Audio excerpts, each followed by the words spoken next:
নমস্কার বন্ধুরা, আমি পারুল তোমাদের সামনে আরও একটি রেসিপি নিয়ে হাজির হলাম। আশা করি তোমরা সবাই খুব ভালো আছো।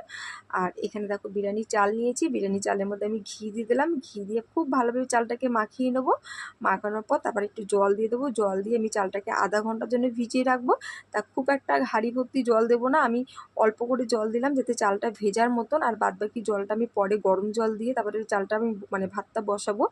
তারপরে এখানে দেখো আমি মাংসটাকে ভালোভাবে ধুয়ে আমি ঝুড়িতে গড় দিয়েছি যাতে জলটা একদমই বেরিয়ে যায়। মুরগির মাংসতে এমনিতেই জল ওঠে প্রচুর, তাই জলটা আমি ভালোভাবে ঝরিয়ে নেবো। আর এখানে দেখো আমি বিরিয়ানির আলু কেটে নিয়েছি।